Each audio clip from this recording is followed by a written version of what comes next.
ગુજરાતમાં વરસાદ ક્યારે જોર પકડશે? ખેડૂતો જે વરસાદની રાહ જોઈ રહ્યા છે તે હવે આવશે કે નહીં?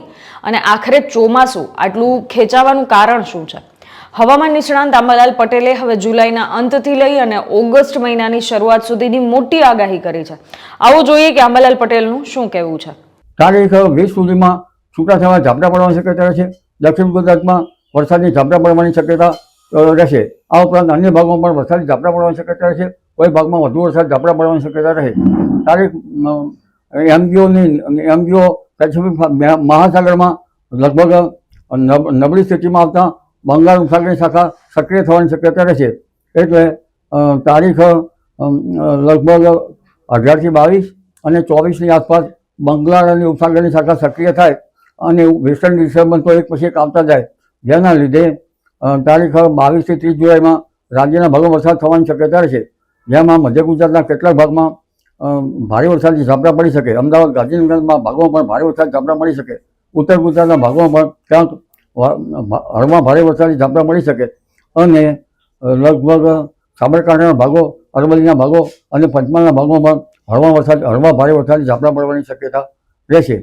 કોઈ ભાગમાં ભારે વરસાદ થઈ શકે. કચ્છના ભાગમાં પણ ભારે વરસાદની ઝાપટાની શક્યતા અથવા ભારે વરસાદની શક્યતા રહે.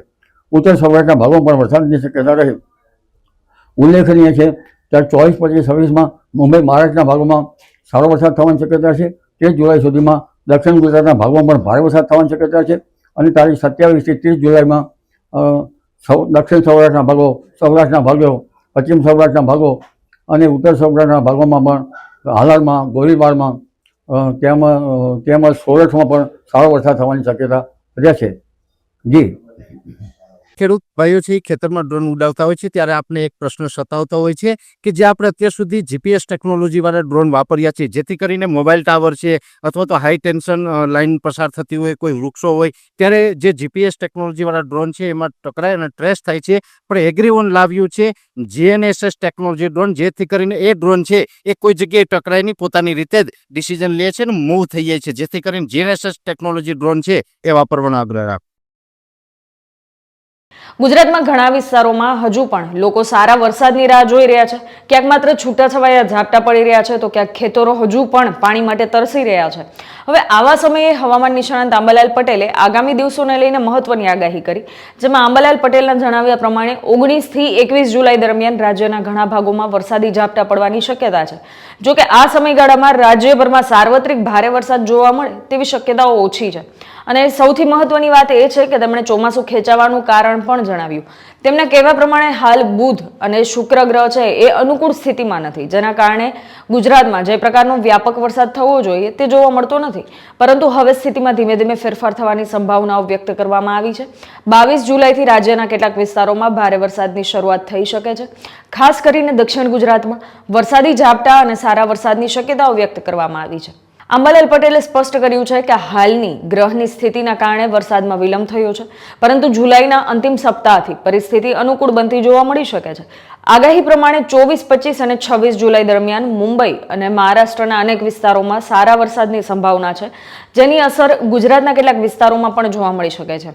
આગળ વાત કરીએ તો 27 થી 30 જુલાઈ દરમિયાન જળદાયક નક્ષત્રોના યોગ સર્જાતા વરસાદનું જોર વધવાની શક્યતા વ્યક્ત કરવામાં આવી છે.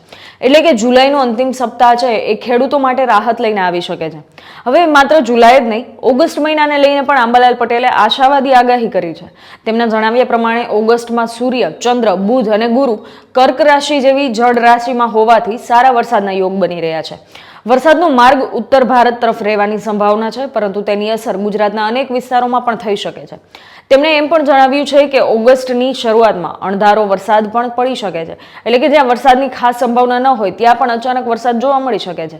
અને ખાસ કરીને 9 થી 11 ઓગસ્ટ દરમિયાન સારા વરસાદની શક્યતાઓ પણ વ્યક્ત કરવામાં આવી છે. જો આ સમયગાળા દરમિયાન આશ્લેષા નક્ષત્રમાં વરસાદ પડે તો કેટલાક વિસ્તારોમાં ભારે વરસાદની સ્થિતિ પણ સર્જાઈ શકે છે.